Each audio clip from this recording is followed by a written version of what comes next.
Salut la team, c'est Nasty. On est en route en ce 20 octobre 2024 pour Le Havre, direction le Stade Océane, 8e journée de Ligue 1. Et Le Havre va recevoir un gros morceau puisque Le Havre reçoit l'Olympique Lyonnais.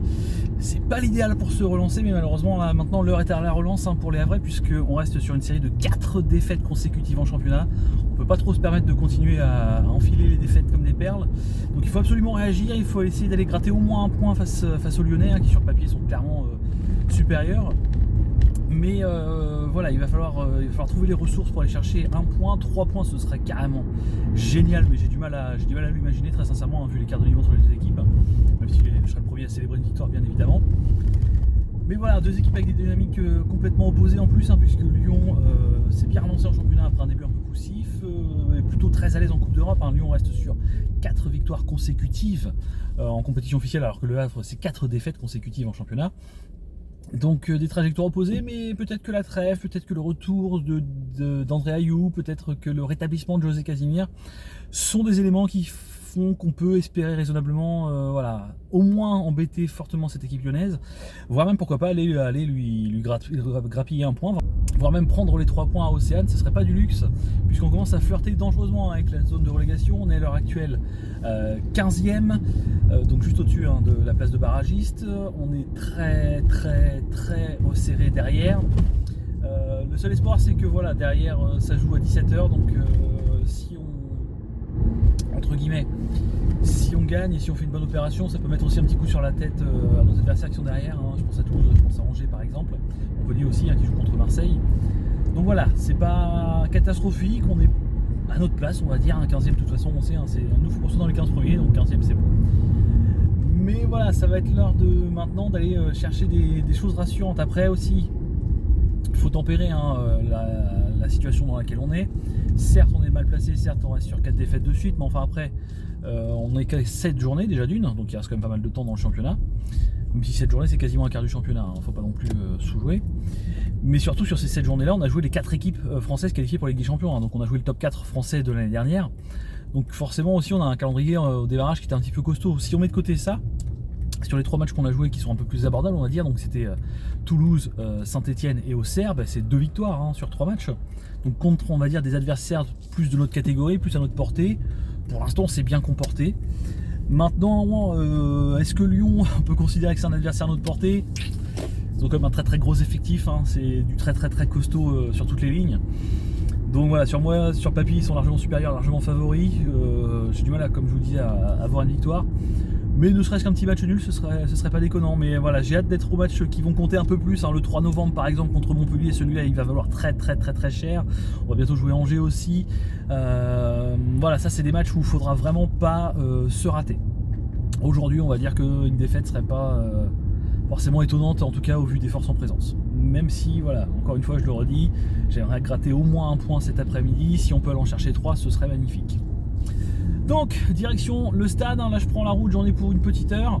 Et puis après, j'irai sans doute me poser un petit peu du côté des locales si j'arrive pas trop tard et que j'ai le temps d'aller me prendre une petite mousse du côté du local à Lac Fan.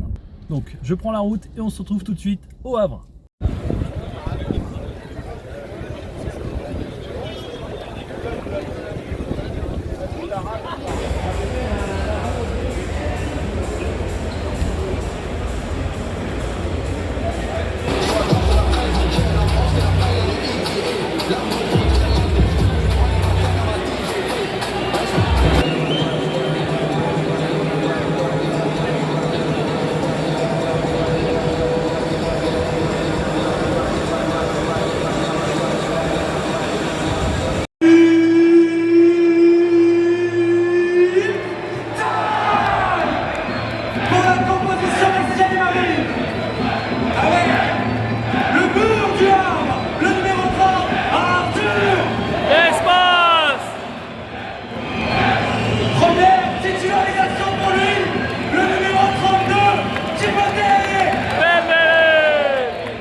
Il est le patron de la défense, votre numéro 4, Gauthier Loris.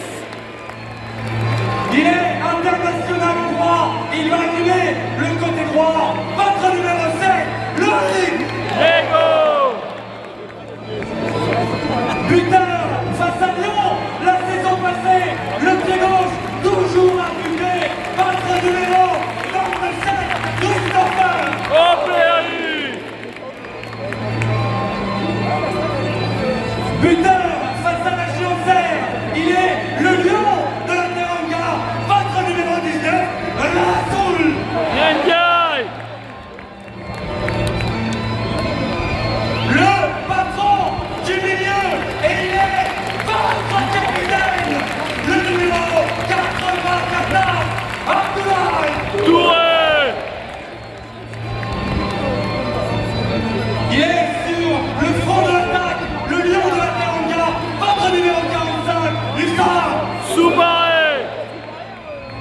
Kevin Cadet, patron numéro 23, Josué.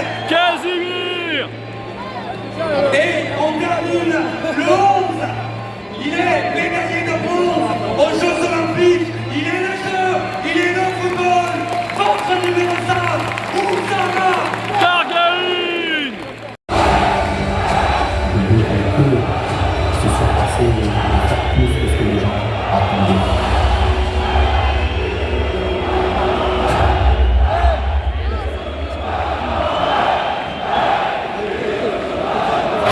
Il fait son grand retour.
Bon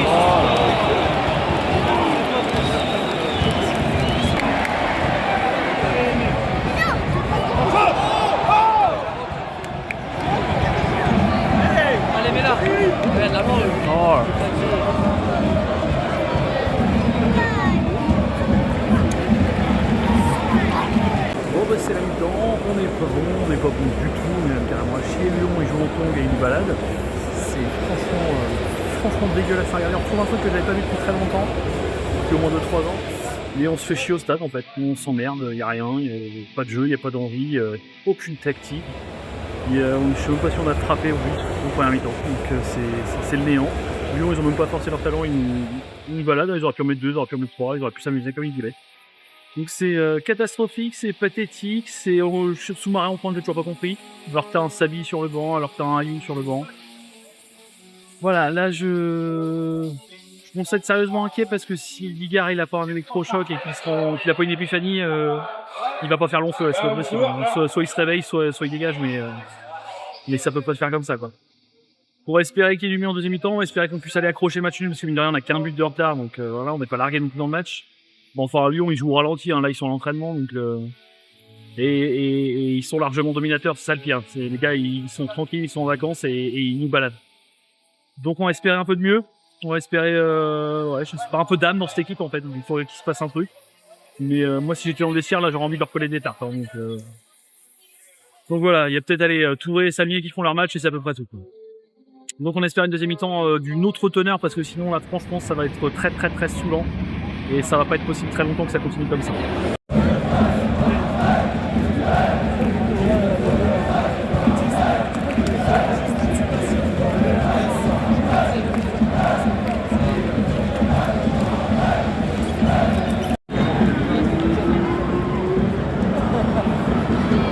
La spéciale.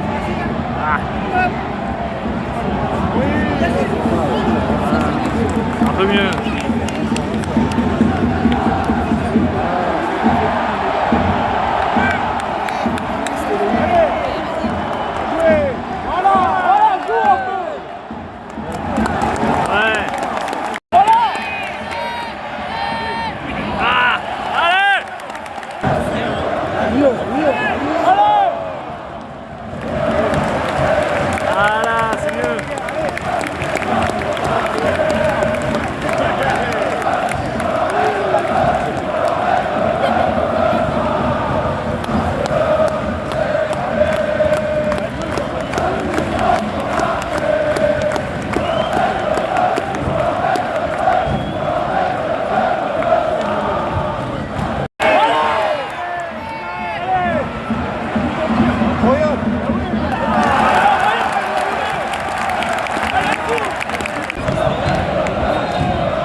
Oh, dommage. Ouais, allez.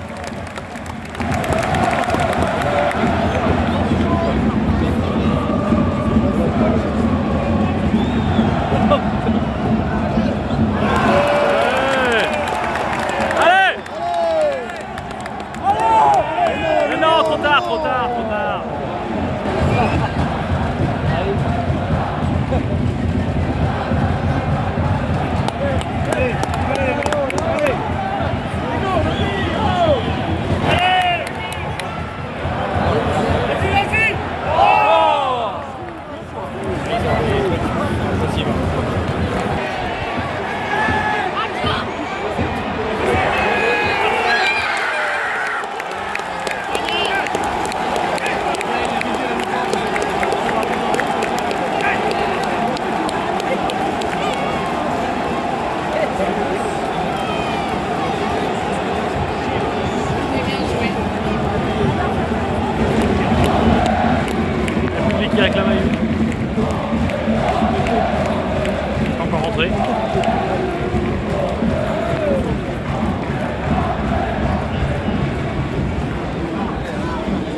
Timothée Bembélé, il a montré pour son grand retour au stade Océane.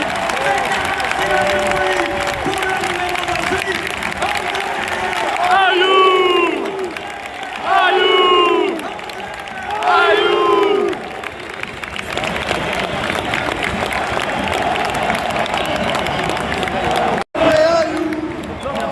Ayou, Kouziaev et Samy, c'est trois mecs qui doivent être titulaires dès le départ. On perd 2-0, au mieux il faut un exploit en rattrape le match nul. Mais à quel moment ces mecs-là sont pas dans le jeu? La fin.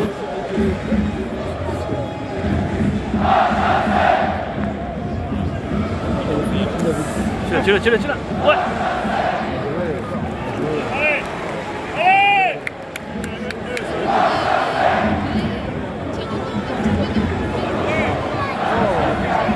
Ah, facile.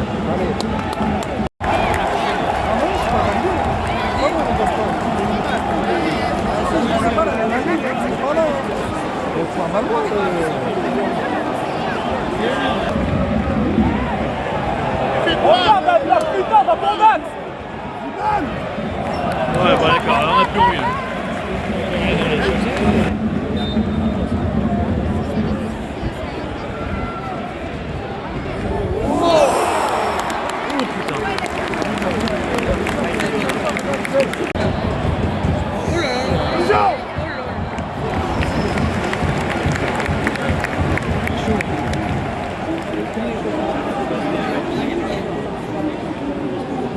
Et la rentrée du numéro 20, Sahel Koumbedi. Il reste 5 minutes à jouer.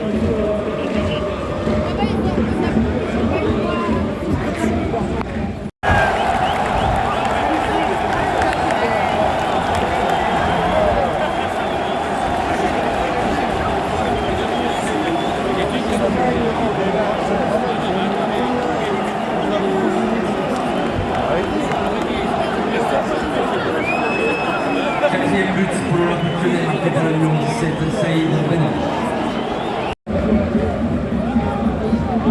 C'est bon là. Oh là là. Putain. Ok, ça va alors parce que je tapais juste pour ça pour demander où je me récupère. Vas-y, ok. Vas-y, ça marche. Je sais plus quoi faire, ça balance à l'autre. Oh là là, c'est une minute.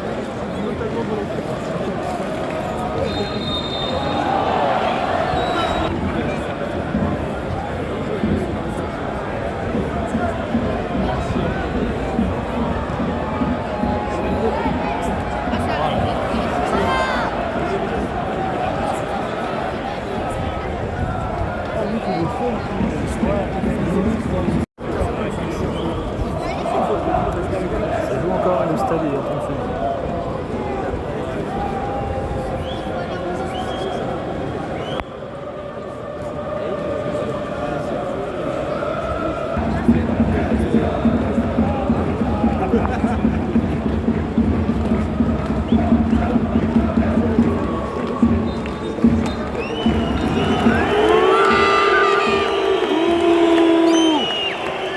Score final 4-0, l'Olympique Lyonnais grâce à des buts de Vinicius Abner, d'Alexandre Lacazette et de Saïd Brennan.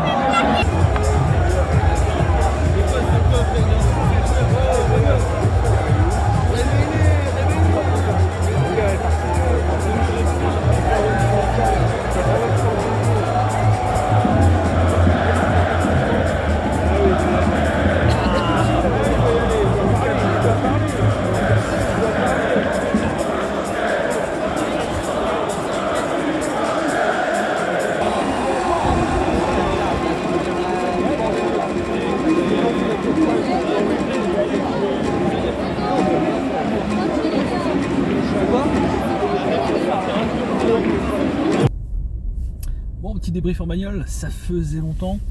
Bon, remarquez, il n'y a pas grand chose à débriefer hein, quand on prend 0-4 dans la tronche à la maison après 3-0 au match d'avant. On est à 7-0 sur les deux derniers matchs à domicile. Il n'y a plus forcément grand chose à débriefer. Il n'y a rien qui va. Il n'y a rien qui va dans la compo déjà de départ. Soumaré, qu'est-ce qu'il fout encore titulaire? Je me le demande fortement. Dès la défense à 5, on n'y arrive pas. Et surtout, je pense que ce que demande Digard aux joueurs, c'est juste pas compatible. En fait, le Digard Ball, on peut être on peut être contre, mais je pense que ce que veut faire Digard avec l'effectif qu'on a, ça peut pas aller. Donc soit il va vite changer son fusil d'épaule et revenir à la raison et voilà, se rendre compte que le projet de base qu'il avait, ça fonctionne pas, il faut tenter autre chose. Soit effectivement, il va falloir vite le lourder parce que là, on fonce droit dans le mur. On est sur, je veux pas dire de bêtises, hein, mais on est sur 5 défaites de suite en championnat. Et je crois que sur ces matchs-là, j'ai compté vite fait de tête. Je crois que sur les 5 derniers matchs, on marque un but, on en prend 14. À un moment, tu peux pas te prendre moins 13 sur 5 matchs, surtout quand tu joues le maintien, le goal average, c'est hyper important. Là, c'est pas possible. Notre point fort fondamental depuis 2 saisons, c'était la défense. Et Elsner, il avait créé un bloc défensif hermétique, déjà en Ligue 2, plutôt pas mal en Ligue 1. Et puis après, on essayait de jouer du mieux possible, particulièrement en contre-attaque. Là, ce qu'on fait, c'est se jeter comme des morts de faim devant. Encore qu'aujourd'hui, ça s'est moins vu. Et du coup, mais on est déséquilibré derrière. Au milieu, en plus, on tâtonne cette année, je trouve.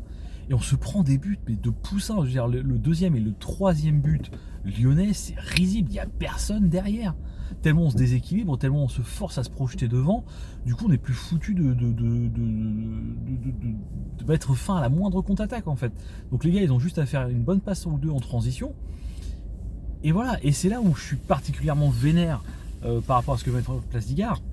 C'est que d'une, ça fonctionne pas, on l'a tous vu à un moment, je dis, frérot, atterris quoi, ça marche pas, change ton fusil d'épaule. Mais de deux, moi ça me rappelle ce que disaient notamment Bodmer et Lucas Elsner quand on est arrivé en Ligue 1. La Ligue 1, c'est un jeu de transition, c'est des équipes qui peuvent te déséquilibrer un bloc en 2 passes. Et nous, on est là et on offre notre cul. On se met tout parfaitement en place pour que les mecs en 2 passes, ils arrivent face à face. Le but de Malik Fofana, je veux pas dire de conneries, hein, le face à face avec Desmas ou il dribble Desmas, je crois qu'ils arrivent au but en 3 passes et en 10 secondes à tout casser. Donc tu leur donnes les cartes pour que n'importe quelle équipe de Ligue 1 qui a un peu de ballon puisse faire ce qu'elle veut. Les mecs ils se privent pas, hein. Ils viennent, ils nous en collent 4 et ils repartent. Donc à un moment, soit Digard il change d'avis au niveau tactique parce que c'est juste pas possible, et au niveau des compos s'il vous plaît, parce que là, quand t'as Sabi, Ayou sur le banc, Kouziaev, Keshta sur le banc, c'est pas possible. À un moment ces mecs là, de toute façon ils seront pas plus tartignoles que ceux qui étaient sur la feuille de match au départ. Donc voilà, très très très vénère, et puis surtout je commence à être franchement inquiet là parce que là on a la gueule d'une équipe qui va tout droit en Ligue 2, hein, donc soit on se réveille vite, et à mon avis un peu aussi au niveau de l'effectif qui est en train de s'endormir, hein. Là j'ai trouvé franchement des mines déconfites, il n'y a plus d'allant, il n'y a plus d'envie, il n'y a plus de la hargne, si en plus on perd la hargne, qui était quand même clairement aussi notre moteur depuis 2 saisons, ça va être très très très compliqué, voire même ça va être impossible, hein. Donc je sais bien qu'il n'y a que 8 matchs de jouer, mais faut vite changer quelque chose parce que sinon on est foutu, il y aura rien à sauver, hein. Donc voilà, bougez-vous le cul, changez de coach ou pas, ou faites changer au coach de tactique, j'en sais rien, faites un truc, mais voilà, et arrêtez de nous mettre nos meilleurs joueurs sur le banc parce que c'est juste pas possible quoi. Il y a un moment, le peu de force qu'on a, parce qu'effectivement on n'a pas un effectif top 5 de Ligue 1, ça, je pense qu'on est tous conscients, le peu de force que tu as, si en plus tu les fais traîner sur le banc, c'est mort quoi, c'est mort de chez mort. Donc on se remet la tête à l'endroit parce que le prochain match à domicile c'est Montpellier, et ça Montpellier on peut pas se permettre de le perdre, surtout dans la dynamique dans laquelle on est. Donc on se sort les doigts du cul, on se bouge et on y va.